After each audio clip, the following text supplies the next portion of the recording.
Good night to everyone, and welcome to this edition of the Think Tank Scouting number 5. We are delighted to have you here tonight for a deep dive into the world of football scouting and data analysis. It's our pleasure to welcome to Manu Beleiu, an expert in first team and academy scouting with experience and integrating data-driven insights with the traditional football analysis. Manu, thank you very much for joining us this night. I hope you like this think tank. It's a pleasure, Nene. Thank you for inviting me. Good afternoon, everyone. As Nene said, my name is Manuel Beleiu. Everybody knows me as Manu. And I'm honored to be here because, especially in Romania, we are here in Faro to change the approach that we are having in football scouting, and based on the analysis that we're doing, we also want to make sure that other teams will copy our ways of working. And as we are saying it, we are going with an approach from eye to data, and it's a journey that we want to eliminate, better saying, instinct and to have a lot of insight, and from traditional scouting to transformation. As of today, I will walk you through of what we're building, a scouting system. We are also putting the human eye. We are blending the human intuition, and we're merging it with digital intelligence, and we will show you how it works. And it is our code that our owner, Mr. Haji, is putting a lot on his approach, working with the young kids, is that champions create champions, and this is our goal.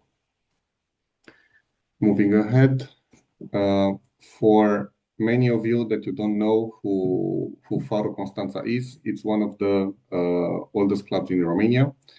It's a club that earned 2 titles in their history, and the latest one was earned 3 years back. And it was the youngest European champion with an average age of 21.2 years. And based on this experience and merging of youth talents along with experienced players, predominantly Romanians, we managed to win the title, and also in our history of previous year and the years back, we also managed to win the Romanian Cup. Not everybody knows that along Hagi, our Romanian legend, we are also having Rivaldo, the Brazilian legend. They are good friends, and Rivaldo is a minor stakeholder in Faro. And if you're looking in our history, you will also see some young Brazilian players coming in that they were taken from good teams, good academies from Brazil. And we brought the players here, try to raise them, integrate them, and so on. We are a club that it sells a lot, and this is the honest truth. We are forced to sell in order to be auto-sustainable, and we are also looking to promote as many young Romanian players as possible. And from our side, if the player is already 15, 14, doesn't matter, and he has a professional contract, we are automatically putting the guy in the team, and afterwards we will play the player. And as soon as we're having a good offer and the player is going to a better senior team, then of course we will sell it. For us, it doesn't make sense that we are promoting players to the first team and then sell them to youth teams in other leagues, because it will be a down step for the player.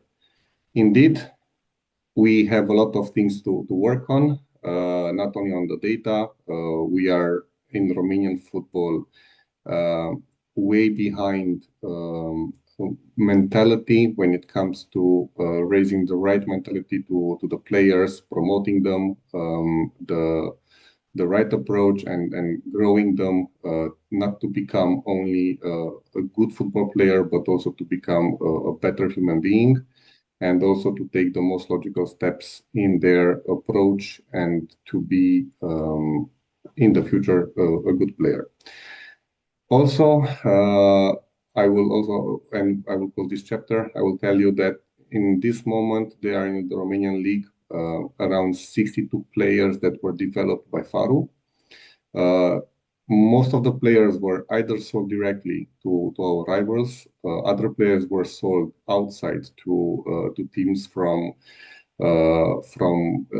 England, Italy, Spain, or US, and so on. And they came back due to various reasons. And now they're playing for teams that are fighting with us to achieve the playoffs.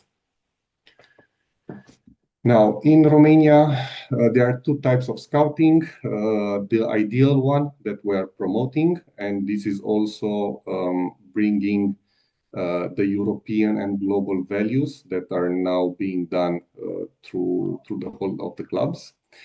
And unfortunately, there is also the Romanian and also the ex-Soviet way of the scouting. And the currently as is for most of the teams that are considered so-called small teams, or where the owner prefers of doing scouting, training, and so on, and also managing the finances. As I said, in Romania, scouting is being done still on the instinct. Most of the people are looking at the player for around 10, 20 minutes, short clips on Y Scout, or even though on compilation on YouTube. And then they are saying that this guy is good, but they don't take in consideration the background. They don't take in consideration the historical check of the player. And then they realize that that player had issues, not only medical issues, because we are still doing the medical check of the player, but perhaps he is having issues with partying or other issues that are outside the pitch.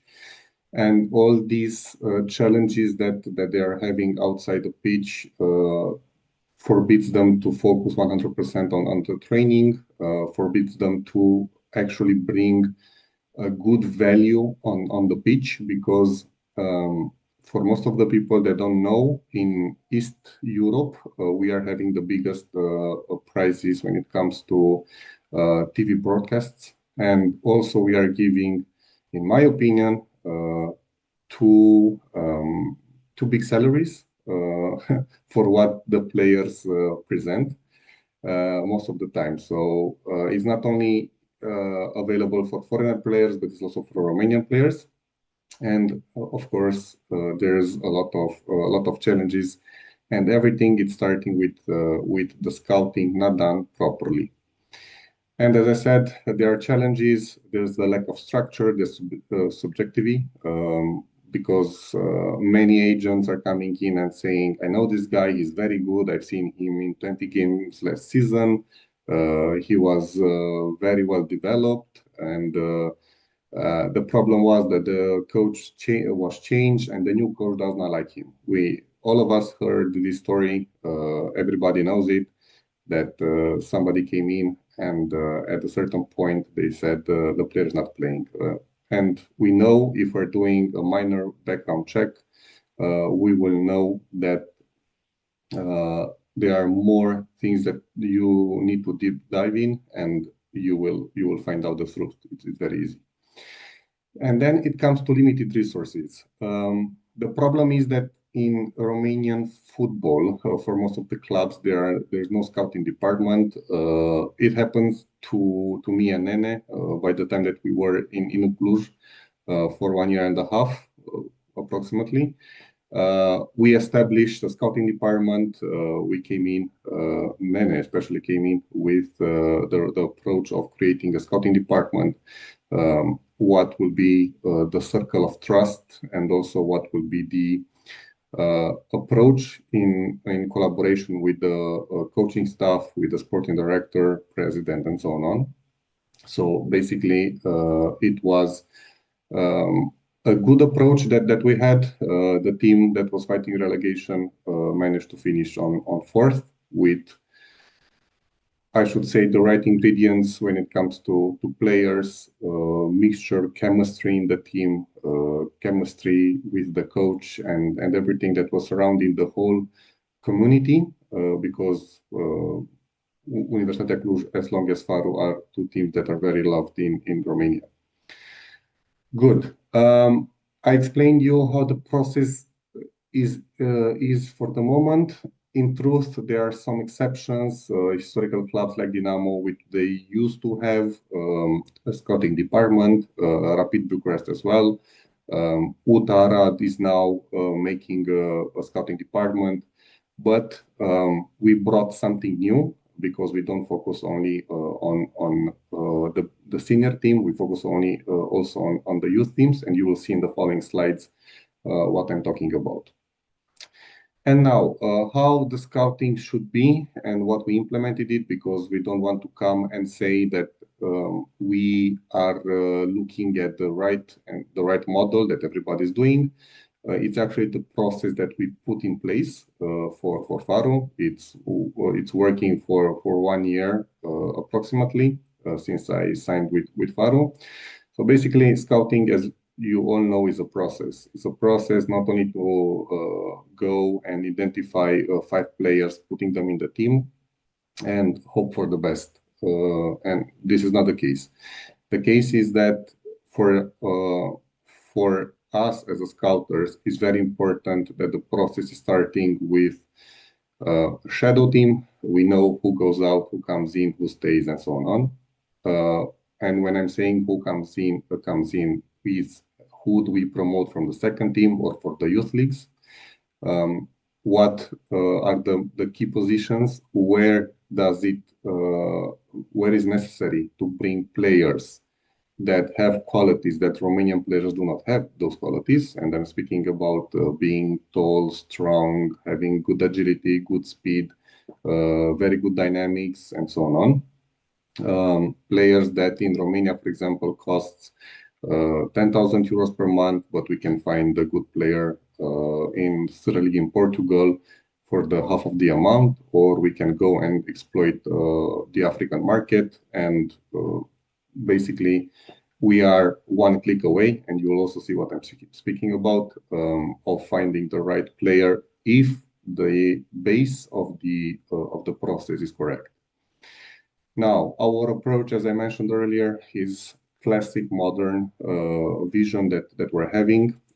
Everybody in the club is happy with the approach that we're having. Indeed, we do not have the right expectations as of now in terms of signing all the possible players that we proposed. This is impossible, as you already know.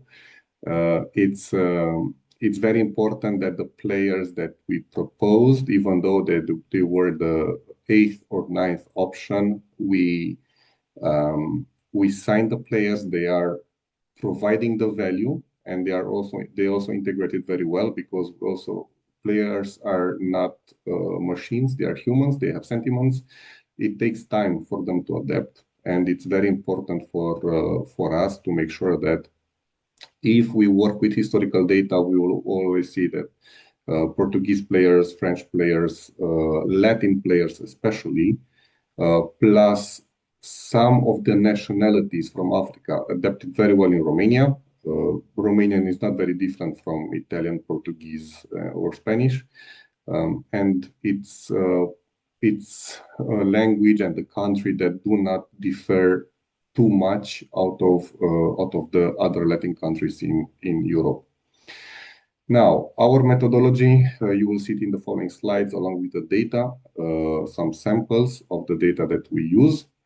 And also I will explain you the tool that we developed. It's not something that it's the new rocket science. It's a tool that it's automatically aligning to the modern scouting, scouting that is taking early place for medium or small clubs in Europe, because we cannot consider ourselves a big club. We don't have the infrastructure of Manchester City, of Benfica, Porto, or Arsenal, for example.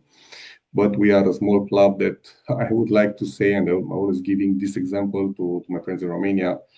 If Bodo Glimt can qualify and qualify for Champions League and can play a semi-final of Europa League in 2 consecutive years, only with Norwegian players and one or two foreigners, we can do that the same in Romania, because it's very easy to understand why. We have the 3 times the population of Norway, and I believe that the infrastructure in Romania for football it's good now. We have a big population of Romanians even outside Romania, and we are looking at those players as well. So we have all the right ingredients to come and make the performance that is needed. Now, our approach is also on volunteers, and I will also explain you the volunteering department that we're having for the youth leagues. And also, we are using the 6I principle. Some of you already know about the 2I principle, 4I principle, or 6I principle. In football, without the 6I principle, meaning that the information needs to be validated through multiple persons, and all these persons needs to be part of a diverse team. And then, if everybody aligns to this approach, we will have a success. If somebody is blocking the signing of the player or the decision that we want to do, then of course we can sleep on it, and then we can go with the right approach. In truth, we had situations, and it was not only one, there were multiple situations where we 5 of us validated the signing of the player, but afterwards, when it comes to the 6th person signing the player, they said no, we have a better option, we need to check for other options, or we don't take the player because he's non-European, or various reasons, or what was the problem of the age. Coming back to volunteers, because I want to put a lot of points on this one. It's very important for everybody to understand that we are having, and I like to believe based on what I'm reading and also what I'm speaking with other clubs, we are having the biggest department of volunteers in Romania.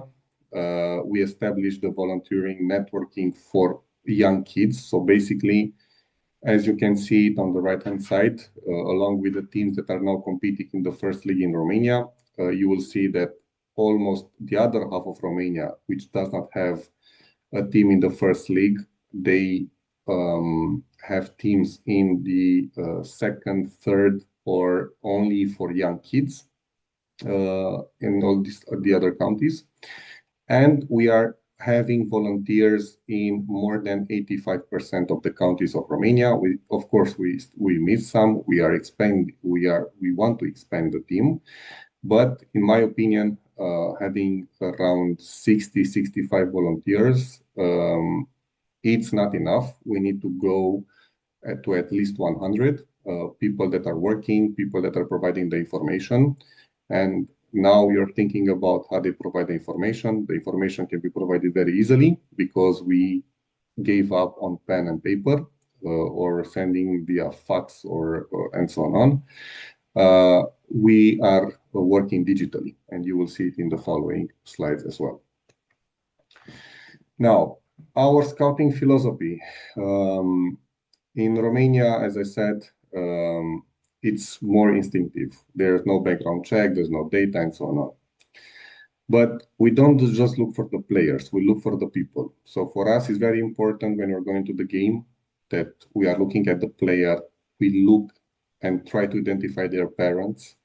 We try to identify their brothers or their girlfriends and so on. I know it sounds very strange looking at the kid which is 15 years old after the girlfriend, but this is the this is the age that we are living on. But as I said, we are looking, first of all, to identify the parents, what character the parents are having, and then we try to identify what intelligent the player has, where is the technique, what is, as I said, the character, because we don't grow kids, only kids. We grow athletes.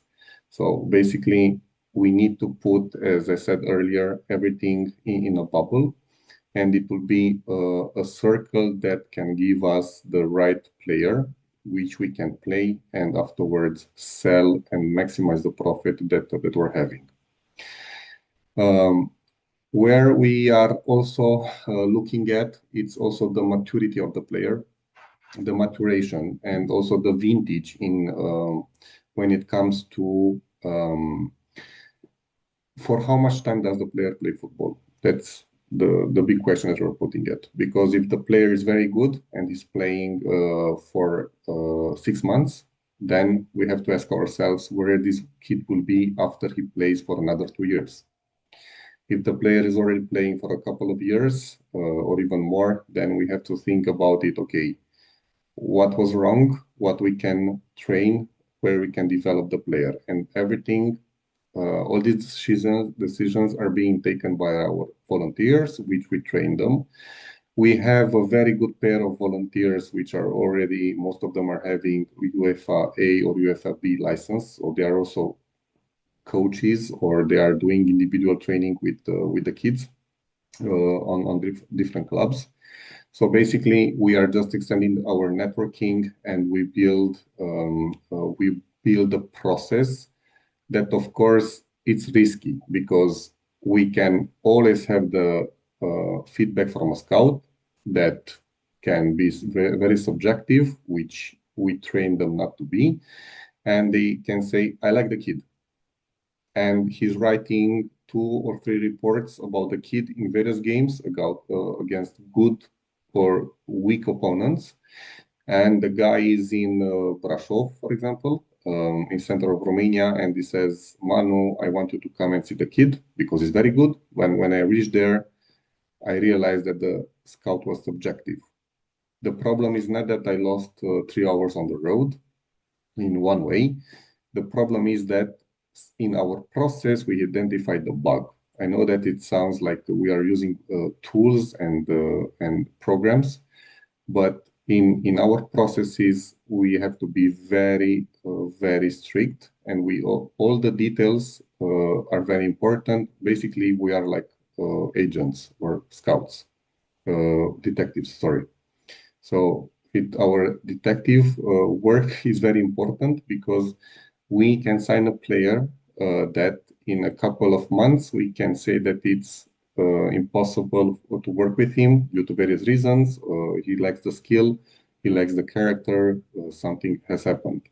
But we are humans, we accept errors, but also from our side, we need to identify when it comes to football skills what the player is doing well, what is doing wrong, and what can be trained. Because this is what we need to help also the coaching staff to understand.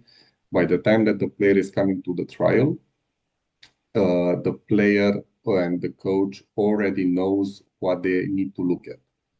And of course, it also comes the nervousness, it comes the emotions, it's coming the new environment that you are in.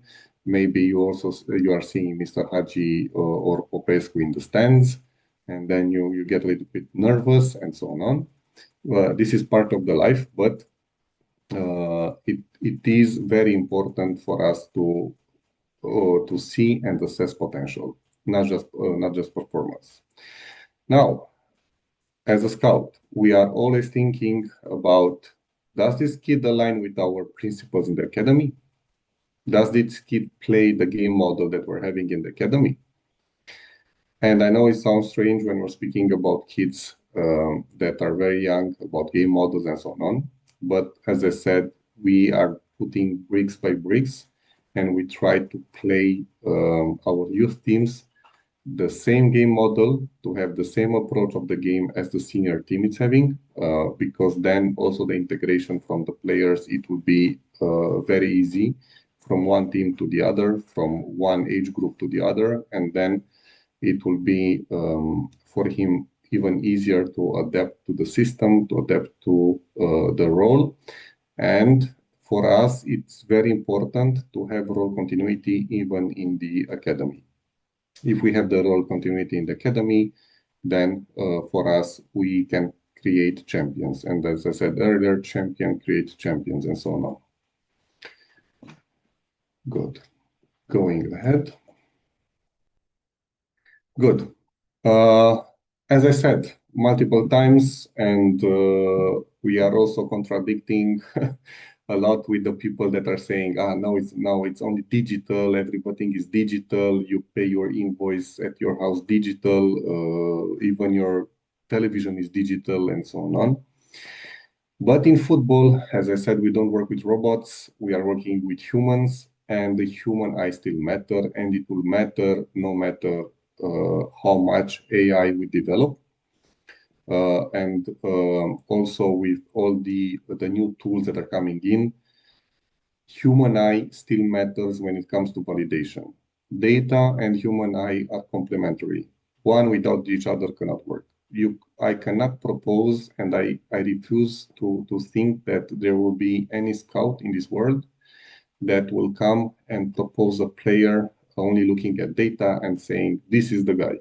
With this guy, you will win Ballon d'Or, or he will be the new Messi. It's impossible.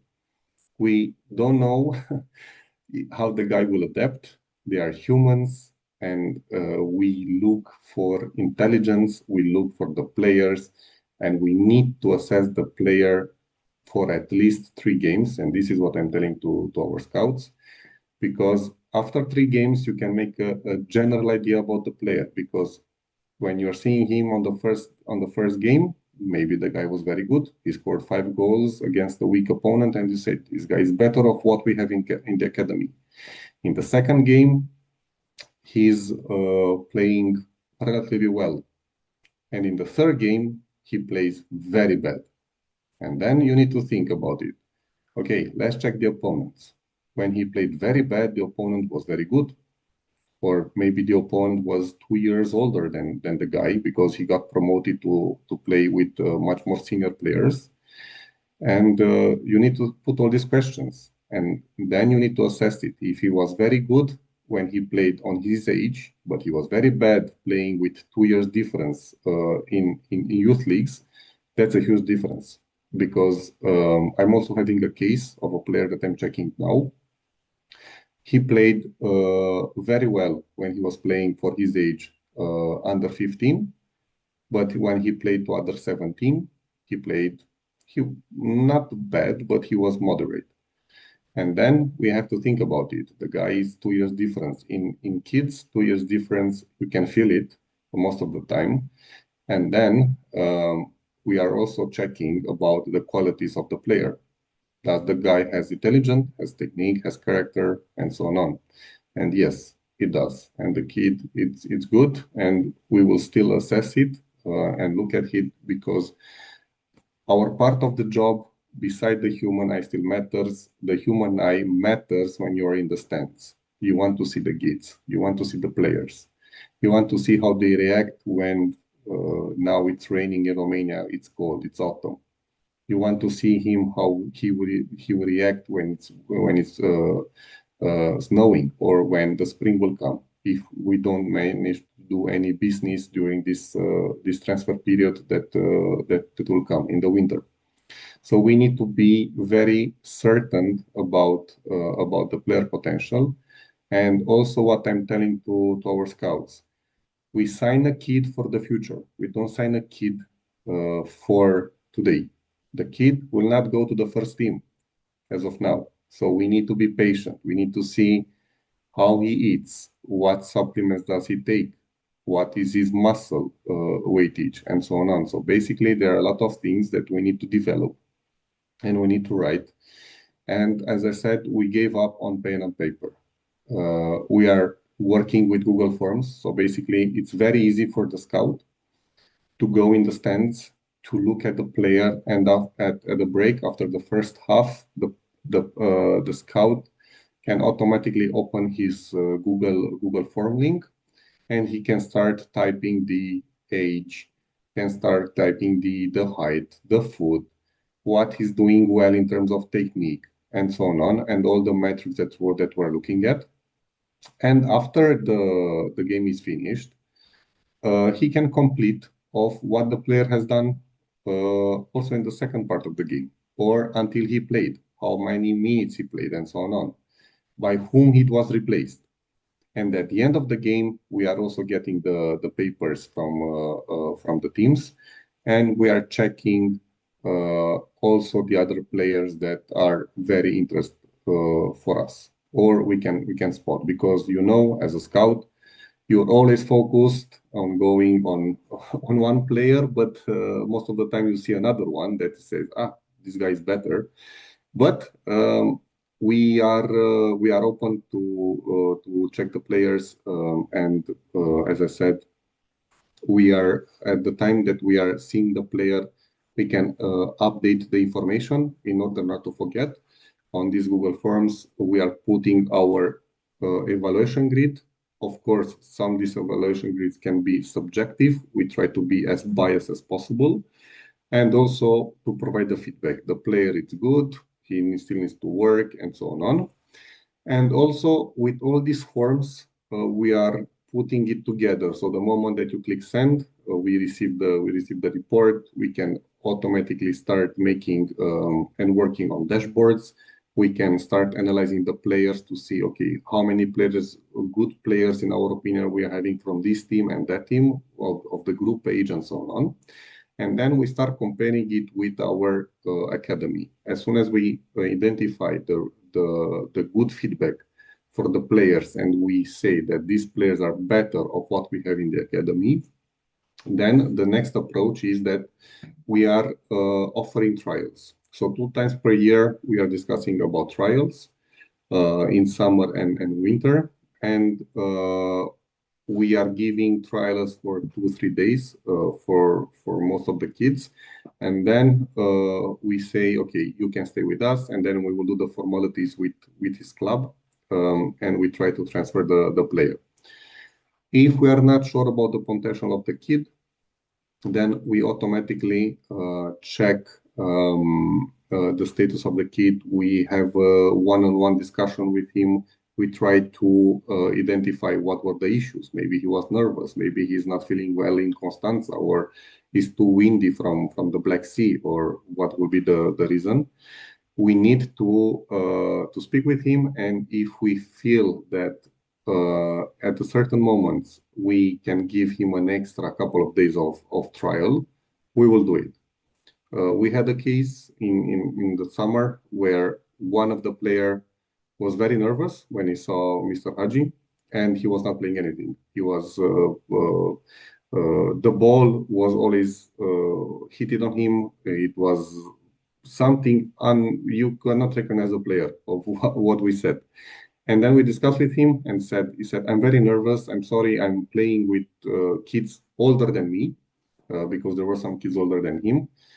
And I'm very nervous because also saw Mr. Haji, and you were speaking in the stands and this kind of stuff. And he was trying to capture our attention, but he did the opposite. We discussed with him and said, relax, try to do your game, and so on. And after the discussion, the next day and the following 3 days that he stayed for a longer trial, he was a different player. We signed a player. And now, if I'm not mistaken, in our youth teams, he played 5 games and scored 7 goals or something like that. So we also need to think and say all the time, we are working with humans. The humans' emotions is very important. There are people that are getting very nervous, or there are people that are automatically straightforward, and we need to see what is the character of the player. And as I said, we attend live games, we attend tournaments. We are trying to explore also other markets, but due to Romanian legislation, for example, even though we like players from Africa, or we try to bring players 18, 19 years, 18 or 17, 16 years old from Africa, it's impossible due to the Romanian legislation. In the juvenile competitions, it's very important. It's mandatory actually to play only with Romanian kids. Until the legislation will be changed, it's impossible for us to bring other nationalities. Even though with Moldova it's something special, because if the kid is having Romanian passport, we can bring the player. But if he's only having Moldavian passport, then even though we speak the same language, we cannot register the player, so he cannot play. And if we bring the player, automatically we need to think about him. Does he have the quality to play for us in the first team, or we loan the player to second or third division in Romania? Most of the teams are doing this approach with African players because they need to adapt to our climate and also to our rhythm in Romanian football, because Romanian football has some particularities when it comes to intensity, challenges, tactical play, and so on. So they need to adapt, and then they will be most likely kept for the first team, or they will get sold, or they will be released, and so on, because they also do not have a lot of big wages, I should say, and they can be easily released or transferred.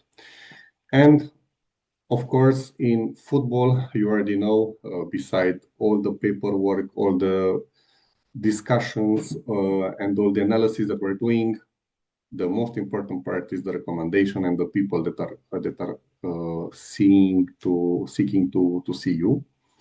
So basically, most of the time we receive recommendations from the people that are saying, there's one kid, or I have a young son that is playing football. He's playing for I don't know, Real Madrid, for example, because we have players, young players from Romania playing for Real Madrid or Barcelona. They will never come back to Romania, just to mention. But just for the sake of example, we are having a player playing in Spain. He's playing for a good team, and we want you to have a look at the player. And if you think the player is good, we are very open to transfer him to Faro, because you are the only club in Romania that is giving actual chances to young players to play. And if they have value, they will play. I'm not saying that we're having all the best kids on all the ages, because I would lie. But as an overall ranking, we are having the best academy in Romania. Of course, there are other teams like Cixereda, Ucluj, Sport Team from Bucharest, and so on. Players that are very good for their ages. They are already selling players. I just have an example in mind that Sport Team, for example, sold a very good centre back to Fiorentina for a couple of €100,000. So it's not only us, it are also other clubs that are selling players outside, or they are putting a lot of difficulties for us when we play in youth leagues. Now, what you're seeing over here, there are a lot of numbers. This is what I'm seeing when I'm looking at the player most of the time, and everybody can do with this AI, ChatGPT, Copilot, or you name it, whatever. You can go and type, I'm a senior analyst with 22 years experience that I want to create a dashboard, or I want to create a scouting tool that can help my club, whatever is the name of the club, and so on. And of course, the ChatGPT or the artificial intelligence will come in. They will provide us examples. You need to go and download this tool, do that, do that, do that. But what artificial intelligence is not showing you, it's the fact how you read the data. Reading the data is very important for everybody to understand what we're looking at. Because if some of the people are looking now at our discussion, they will see and say 586.747, it's a lot higher than 482 plus 63. It's true, it's a bigger number, but what does this number mean? So that's why it's very important for us to understand we are here to read the data, to exploit the data as much as possible, and then also based on the data to shrink all the population of the players that are affordable for us, and then we take the best option. Also, what we're seeing over here, everything can be customized, and based on the necessity of our coach, we can adapt and we can actually prepare the best options that we can take in consideration based on these numbers. Because if our coach says, I want a striker that is playing false nine, for us it's very easy to go set up the metrics, set up the qualities of the player that is as a false nine, that he needs to be very mobile, he needs to link the game, he needs to act and maybe switch sides with the left wing or with the right wing. He needs to be some of the time acting as number 10 or coming between the lines and so on. Based on the game model that we're doing, it's very important for us to understand from the technical staff what they want. And if they're saying that we are playing this season 4-3-3, 4-2-3-1, 3-5-2, doesn't matter. And this will be the roles of the players that I want. For us, half of the job is done. Then it comes to us to shrink the population, have a look at the population, and make calls. Call the agents, try to see if they're open to Romania, and if they're open to Romania, what is the salary? Because that's a big problem. Normally, people in Romania, when they're coming in Romania, if they're earning 5,000 euros in Portugal, they want 15,000 in Romania or 20, and so on. Or even maybe the guys that they want to say that I'm a very good player and so on, I come to Romania, they can also come to 10,000. But as I said in the beginning of the meeting, I'm having the feeling, and it's not only me, it's most of the people in Romanian football, that we are still working, and it was also the opinion of Nene. We pay too much for the quality that we have. So based on this, we try to break up the bubble and also to make sure that from the moment that we're signing a player, it can drive results. One of the options that we proposed in Faro and we signed the player, it is a player called Ramalho, who is from Sport Coviglia. I cannot pronounce it properly, and I will correct me at a certain point. But he was the captain, and then we took the player, and based on his character, based on the game model that he was having over there, based on his position, and also on his qualities that he was having, we took the player. He integrated very well. Unfortunately, he scored only one goal, but if I'm not mistaken, in 12 fixtures, he was already 3 times in the team of the feature. So basically, he's playing and integrating very well, and it was a win-win situation, I should say. Good. Moving ahead. Okay. Now, everybody, why data-driven scouting? Everybody's looking at it. So why data? Everybody thinks about it. If you're looking on the left-hand side, you are seeing some graphs. Some of them are like pretty straight lines. Some of them are stair shape. Other ones are going down. Other ones going up, and so on. Some of them are having different colors. So basically, the data, as I said earlier, it gives us a wider coverage, a greater objectivity, and faster decision making.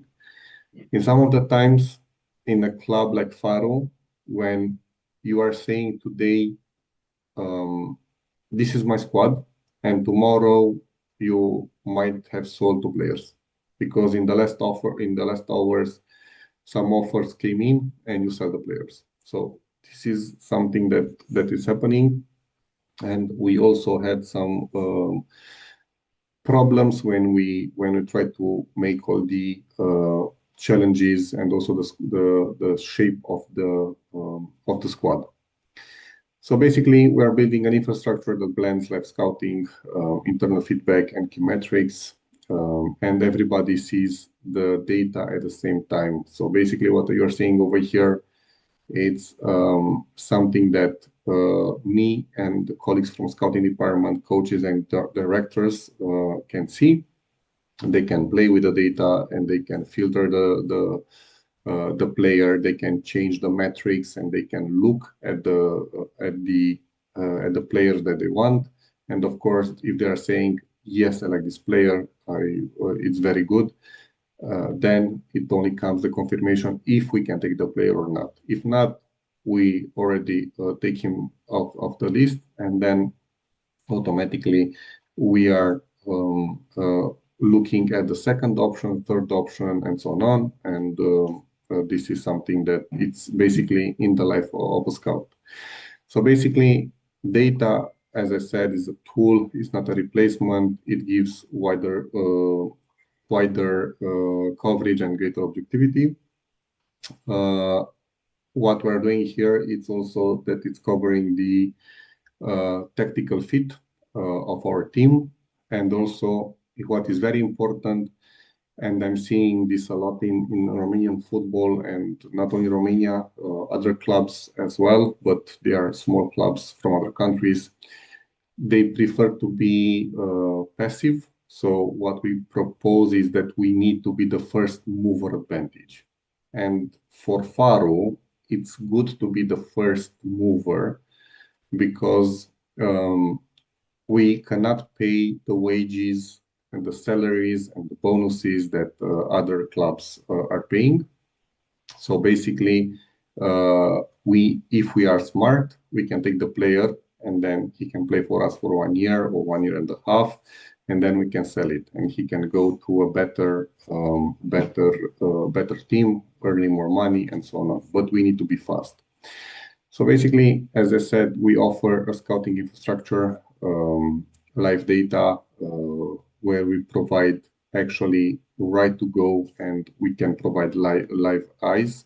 So if you also want to check it from the perspective of the finance, we can give some targets and also to shrink the travel budget because not all the clubs have a lot of money that you can travel to business class, stay in five-star hotel, going to the best stadiums in the world.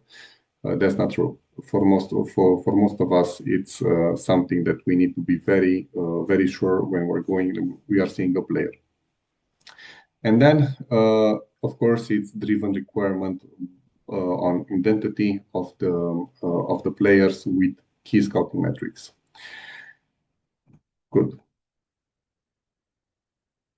Moving ahead. So I know that a lot of people it's asking and putting the question is, yes, Manu, it's very nice. You're doing everything properly, but how you convince the skeptics? Because if in Romanian football, everybody tends to be subjective, how you convince it's working? So basically, are the results. It's very easy. I gave up when I was working at Universitatea Cluj on going and saying and trying to make a root cause, stating why did we miss this player, and then the player signed for a better team or to a better league, and he went, and we choose a poor option. It's the same situation now. So basically, as soon as we sign a player, we want to sign a player, we make the report. And we say in this report, what we like from the scouting perspective is this and that. Where do we think the player should work on? What is the rhythm of the player? Because perhaps he's coming from a different rhythm. We need also him to adapt to our rhythm, need to adapt over the perhaps climate change. Constanza is a very nice city in the summer. In the winter, it's very windy, as it is all the cities that are next to the sea. It's raining, it's awful, there are storms and so on. And then you need to go and train. And when you train in this weather, you're not right in the mood. So also when you're going and playing football, there are teams that in Romania that are putting a lot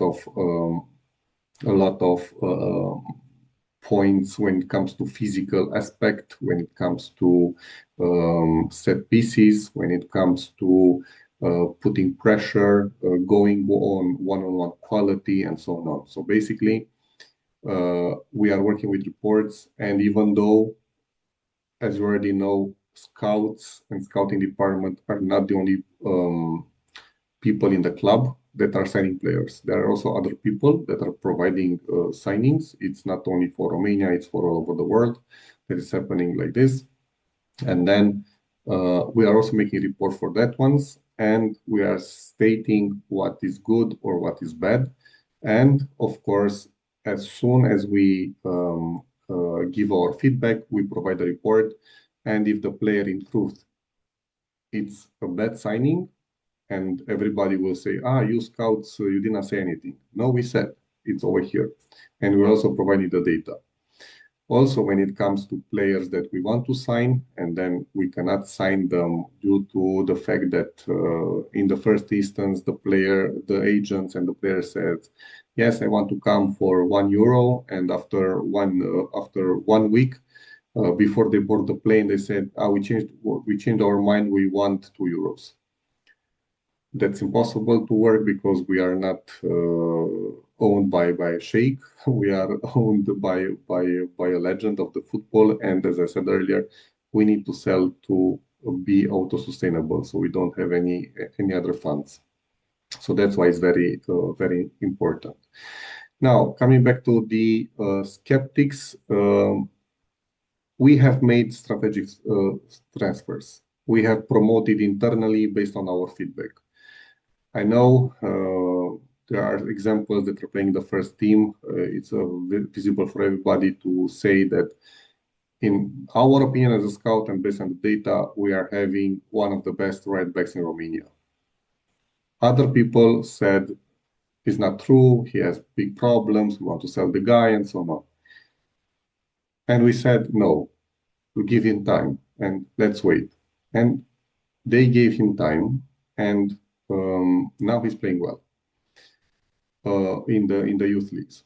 Now, also when we are looking at the players like Ramalho, like other players that did not play, but they still have the quality over there. They need to adapt. So it's an investment in the future that we're doing for the player, because you cannot compete with the old players that automatically they made their debuts very young. They are playing for good teams that are fighting for promotion, or they are playing in the first league in Portugal, for example. You cannot compete with these ones. But we have built a system that is designed to outthink, outwork, and outperform the competition. So we are putting all the competition, we develop, we analyze, we outthink, and we say, why is this team playing like this, like that, how we can win it, how we can work it, is this player good for us, is not good for us, and so on. And of course, in the end, not all the people will look at the data that I showed you earlier.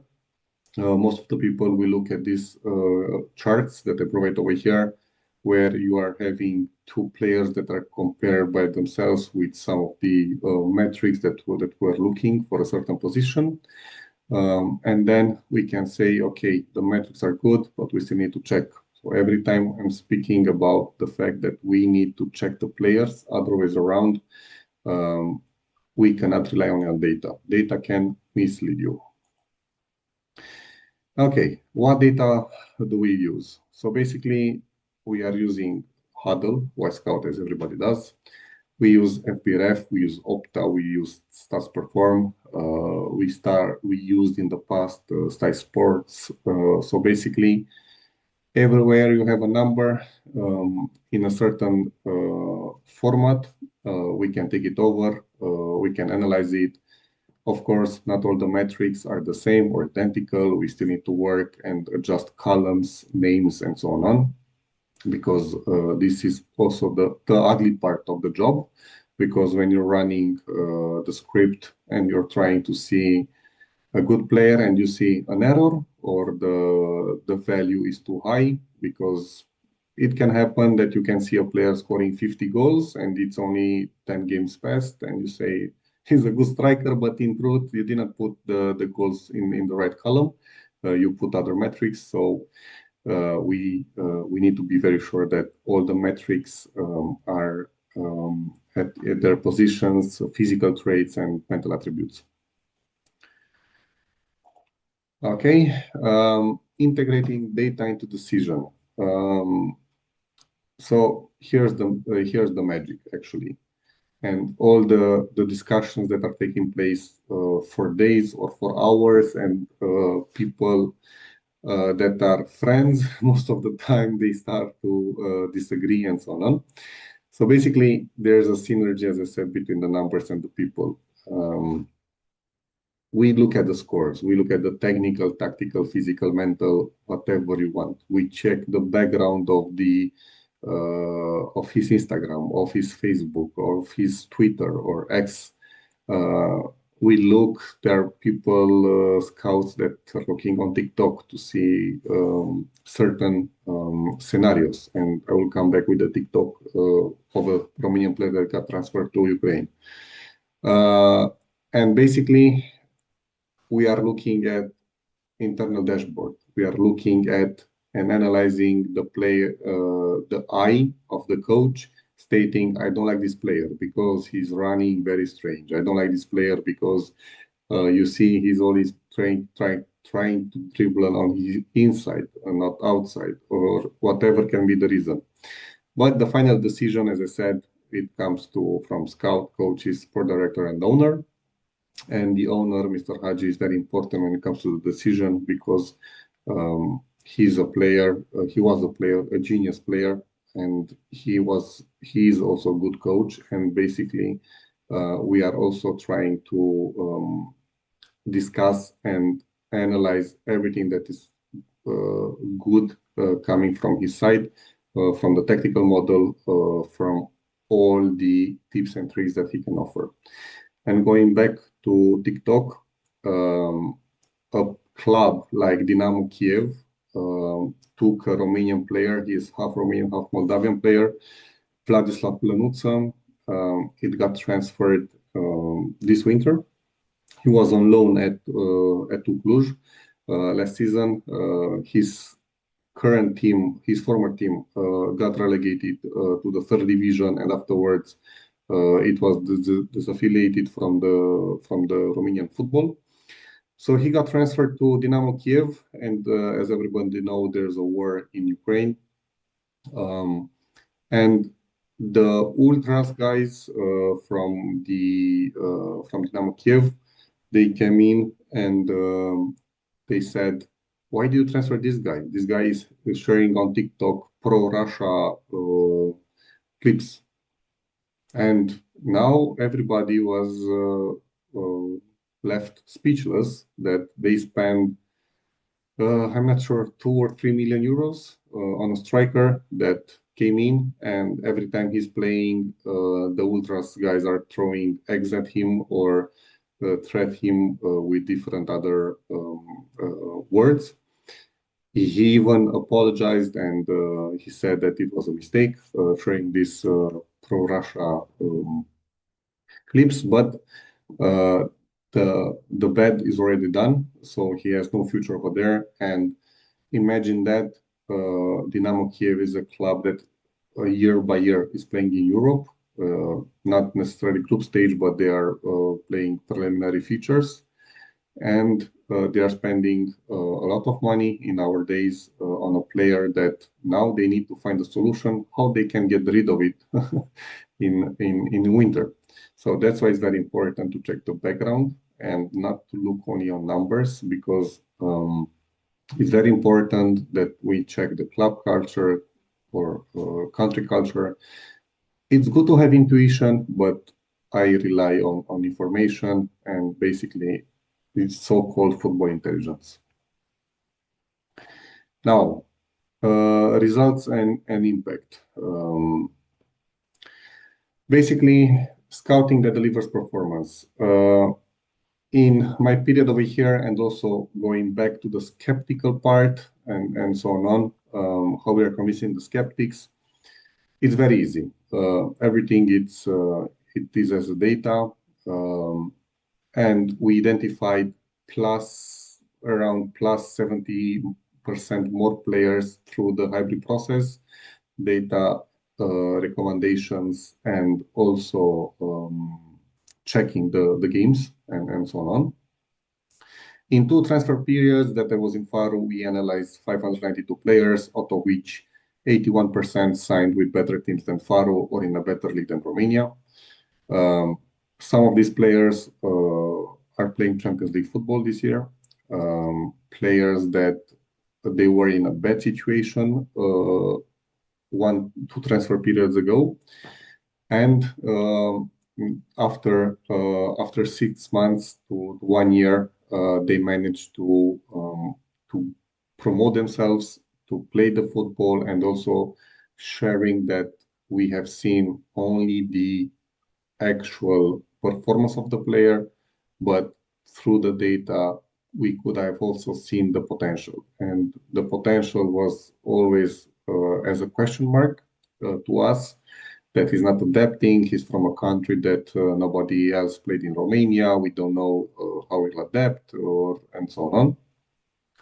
But the data was correct. The forecast was correct because we are always using the happy path. Happy path means that we are checking the player, we are putting his current rating, we are checking the potential, and as soon as we're seeing the potential, we can say that if this guy does not have any injuries, plays for us, plays in the right context, he's always focused on his football, and so on, he will become a better player with this number of percentual points. It's not always the case because we took a very good young kid from the 3rd division in Romania. We fight with a lot of clubs, and everybody was impressed on his first trainings. And when he played his first friendly game of the summer, he broke his knee, so ACL injury. We cannot foresee this, and this is a big problem. But we still believe that as soon as he's coming back, he will become a very good player, and our happy path and forecast will be up to speed. We are also checking and delivering youth players that are being signed, and they are integrated into the academy and in the first team. Basically, as I said earlier, we are assimilating the players from the academy, where we have data also for young kids, because there is also a problem of data, and that's why we are using so many volunteer scouts, because we need to replace the data with human force and human decision, and that's why some of the time we can be misled. Everything can mislead you these days, but it's very important for everyone to understand that where is no data, we need to replace it with humans. And then as soon as we integrate the players in the club structure, then we are very decisive when it comes to promoting the players or not. So basically, I also provide you an example. Instead of beginning from scratch when you're doing the scouting, staff and scout can now search players based on the tactical fit and playing style. So basically, as I said earlier, you can play with the data and also try to find players that initially did not have the characteristics that you wanted, but now you say, okay, I will change my strategy and I'm changing this. So perhaps it has a much more weightage or a huge importance when it comes to passes per 90 minutes or diagonals per 90 minutes or something like that, or defensive duels or whatever the position is. Then you can check and see, as I said over here, you might search for the best right backs in Romania, second division, and also in Portugal, third division, who match the specific criteria. So actually, as I said, the tool narrows down the pool using relevant data points. And then it comes the human decision, and it comes also our decision. Do we want to have the best right back in Romania, second division, that's already playing, or we want to have a Portuguese player, which perhaps we can play and then sell him back to a lower division team or lower division club from the first division. I don't know, Arouca, Estoril, and so on. And we can still do some business. And now, over the last slide, you will see this so-called modern art. Everybody is speaking about data and analyzing the football only by data and so on. And it can be misleading you, because if we are presenting this picture to somebody 50 years from now, they can say that these guys were monarchs, which is not true, because it's Jay-Z, Beyonce, and Rihanna. So it's very important to understand that we are living already in a world that is evolving, is providing a lot of mistakes and misleads, and it's very important what do you do with the data, because it's not something that we are building for the moment to see it now.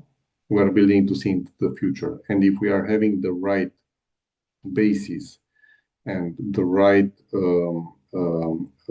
system, we can think faster, we can grow deeper, and we can actually find all the possible fakes that can be not only in pictures or on internet, but can also be fakes as signings in a club.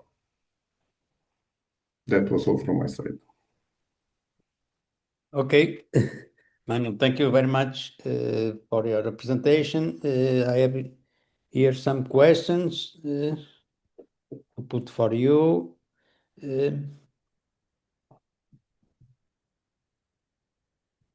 Yes.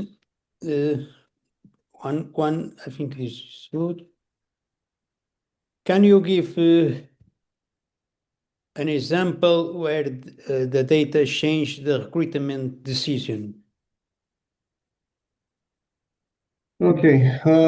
Yes. We have a recent example. We wanted to sign a striker, which was outside Romania, and everybody was in love with him. Everybody said this is the best player. He will score at least 10 goals.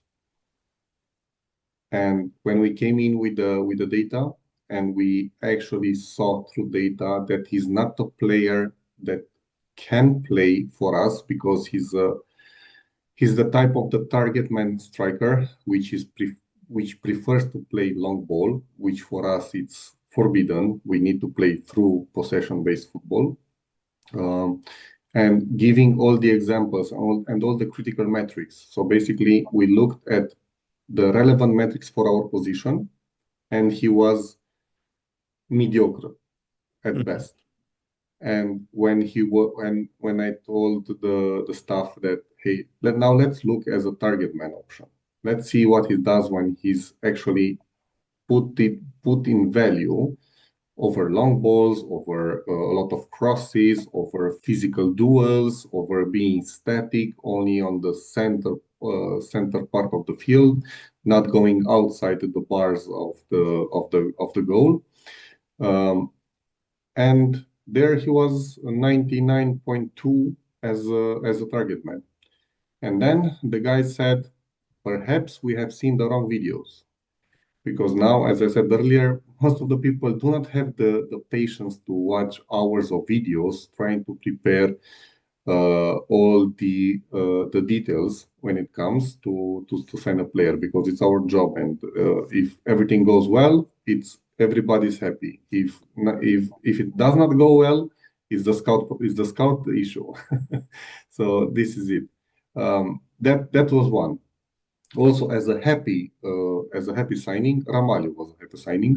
Mhm. For us, he's not the best player in the league, but is the player that is automatically being used properly by us.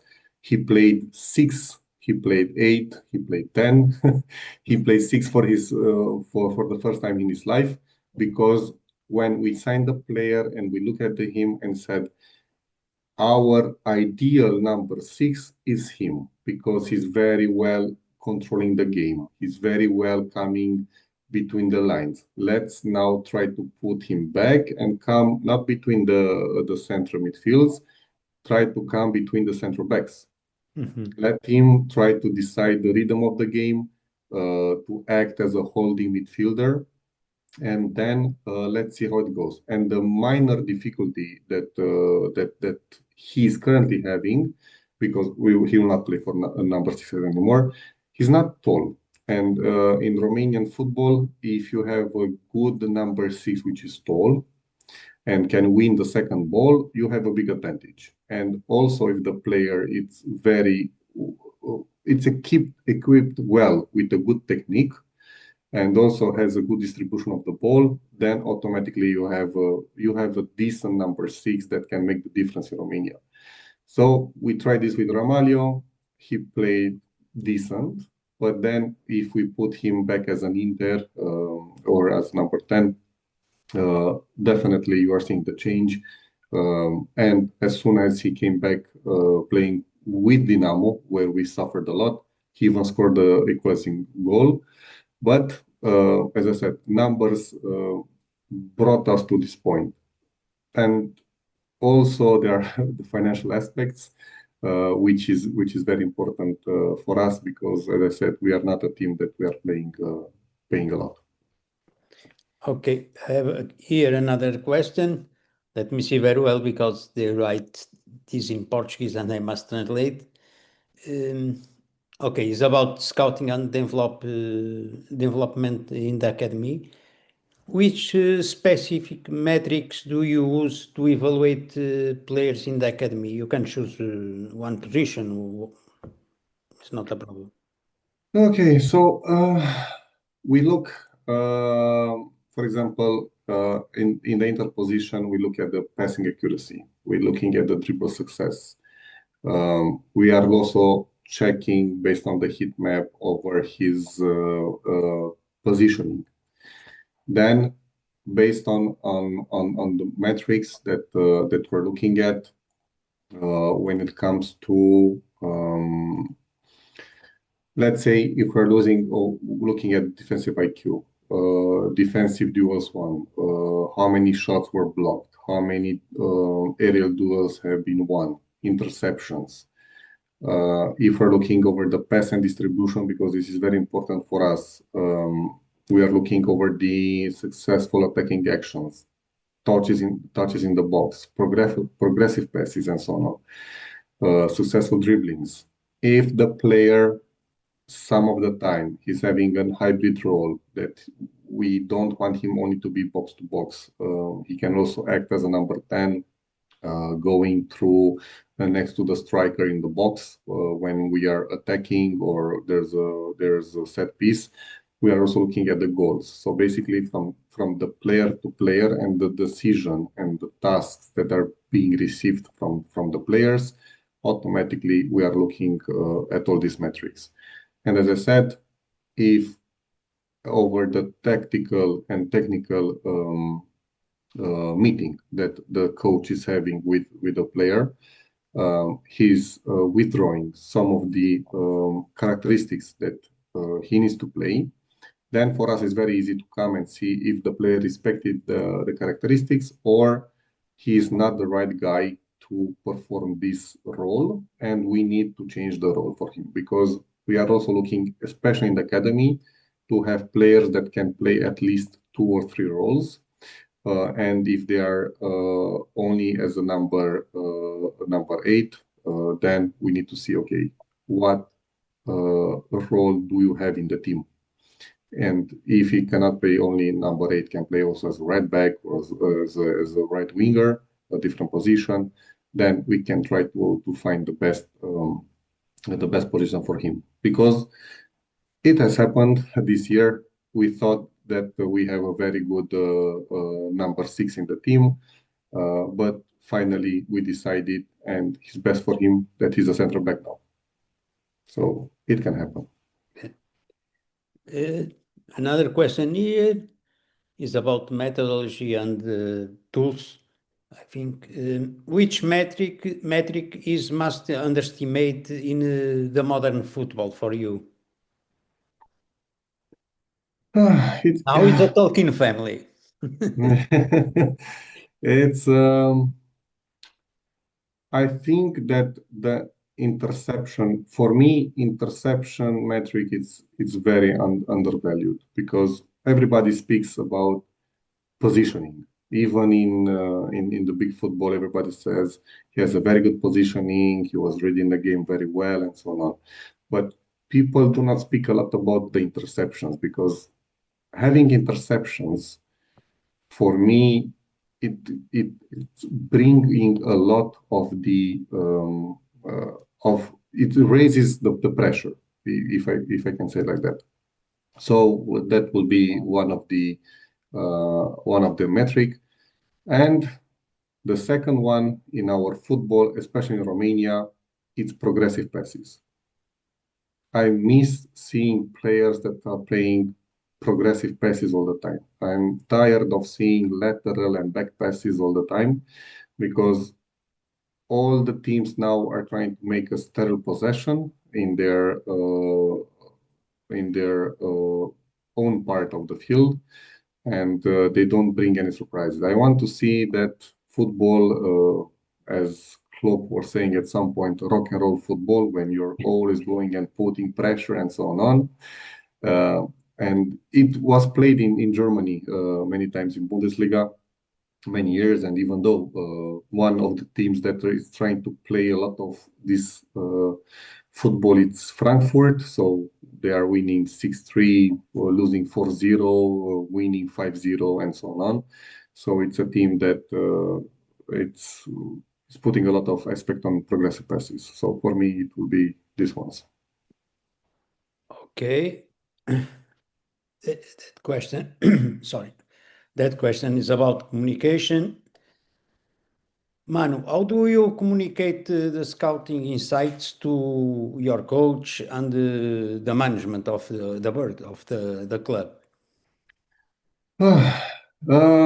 We speak a lot on the phone, Mhm. a lot. We are having WhatsApp groups, so we are very well equipped. They also see what I'm seeing, what I just presented you. I'm aware that they don't go and check it in detail. They don't play with a tool many times. But we gather and we speak, and we are also giving insights. So it is very easy having this technology to be one phone away. And also we are if we meet face to face. Normally, when Mr. Haji was the coach, we were meeting before the games when they used to play outside Constanța because many, I don't know how many people know, but in Constanța, Romania, it's finishing. So basically, when they were coming to the other parts, center of Romania, or in my part of Romania, we were meeting before the games, we were discussing and so on. Or we are meeting in Constanța when it's necessary, and we speak and take the decisions. But in most of the times, we are on the phone, writing, typing on WhatsApp, and we are putting everybody on the same page very quickly. Okay. This is more about the future. But I got to put, what advice do you give to some person looking to enter in this pitch of the scouting? What advice you take to the persons? I do you want to give my advice? It's easy. If you support a football club uh, and you think that you like the club, and since you're a young kid, you went to the stadium and you see people, new people joining the club, or they're actually people in the club, send an email, meet the guys, or write them on Instagram, on Facebook, and go and present your best. Nobody knows nothing. In the first meetings, you will have the impression that you don't know nothing. If you want to go on this road, try to have your clear mind, have a path that you're proposing, and don't go after the corporate world where everybody's getting promoted every 6 months or 1 year, because this road, it's very tough. You will need to have patience. You will have a lot of frustrations, not having the players that you say that will be the best in class being signed. And out of the ordinary, another player will be signed, even though you're saying that it's not a good player, it's not a good option, and so on. We need to live with these frustrations because we are the guys in the shadows.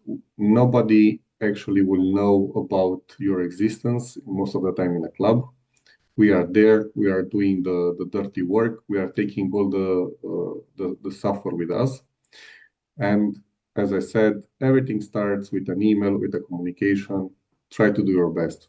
And as I'm telling you, don't look for compensation at the first sight. Most of the clubs, not only in Romania, take volunteers, go as a volunteer. Try to learn as much as possible, because this is a world where if it's good to have a diploma, but it's not necessary. It's very important to know what you need to do. If you need to analyze a player, you go and you dissect that player from the toes up to the head, and then you know that you have done your best, and then it's other people's decision if they are taking or not the player. So patience, work, document yourself, try to keep up the speed with the new technology and with the workshops that are taking place. And finally, somebody, when I joined football, told me, increase your network, ask questions, call, don't be afraid to call. And I did that.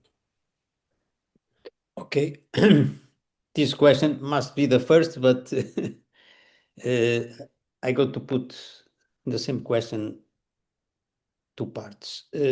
Manu, tell us how you start in the world football. I know you play football and then you go to scouting, so that pathway.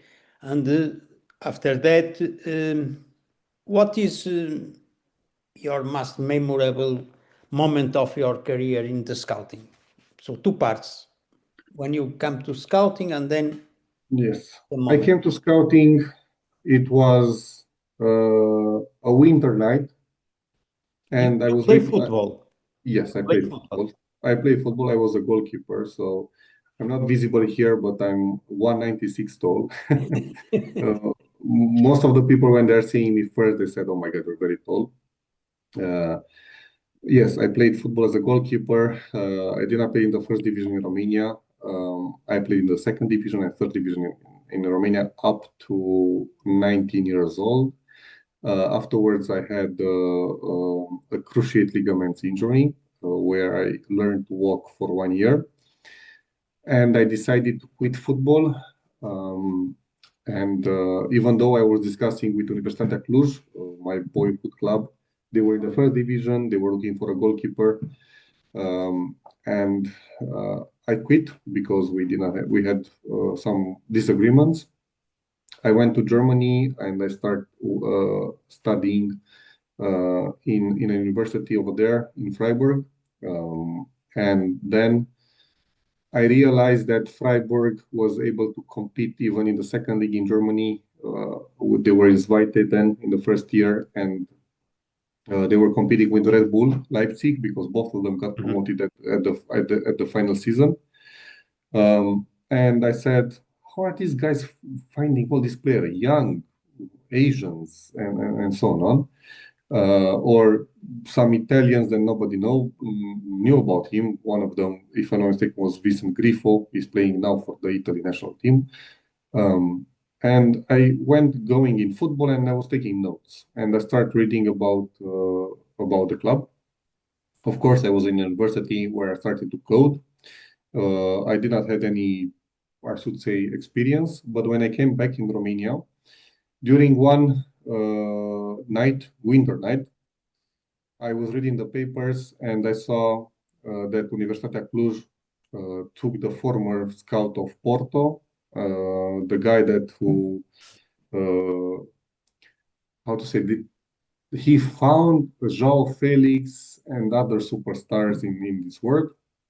And I was staying with my wife, then it was my girlfriend. I said, instead of on the couch, we were watching, I don't know, probably a football game. And my wife said, Manu, why don't you text this guy, this Portuguese guy, and say to him, you know football, you played football, try to be a scout because you are like a living encyclopedia and you know all the players in the world, you know all the leagues and so on. Try to do it. And that was the initial moment when I activated my LinkedIn Premium and my only time. And I sent an email to this person that joined Universitatea Cluj. After 2 weeks, this person, NRH, answered to my email, and we met. We discussed. It was more, I should say, as an interview. It was the first part and the second part. You set up my expectations, and we start working together. And we start meeting weekly. We start discussing. We start analyzing players, and you helped me a lot increasing my network, of course. And also, when people were calling or discussing, you said, okay, this is my colleague from Cluj. He will ask you about the player and so on. So it was my experience. And I think I captured everything which was best from your side, Nene. Things that I'm also sharing now with our volunteers because I'm always believing that if somebody outside Romania helped me without any uh, obligations, for me, it's very easy to help people from Romania that I'm having a moral obligation of because we want to break the bubble. We want to bring good players to increase the level because many years in the past we had a better league, we had the better players, and now we need to reach back that level. So this is how it started, and I'm continuously reading, developing, analyzing myself, and so on. And yes, as soon as both of us left to Cluj, I went to Faro. You went back in Portugal, so uh, it was. We almost came together to Cluj, but we left together almost.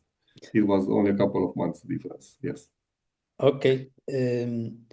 Second question. Our time, thank you very much. Our time is 90 minutes. The game is not a problem. We have extra time. This is not a problem. But Manu, I must say thank you very much for this amazing night. Your scouting vision, I think, inspired everybody in this moment, from the academy to the first team. Every insight counts in what you take.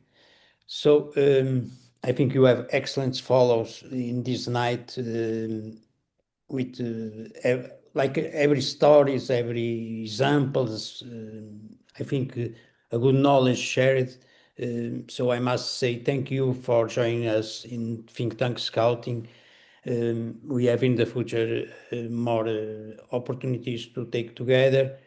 And I hope to see you soon. So thank you very much to stay this night with us, and good luck in your job. And how I say, thank you for your family, for Anka, is your Yeah, wife, uh, yeah.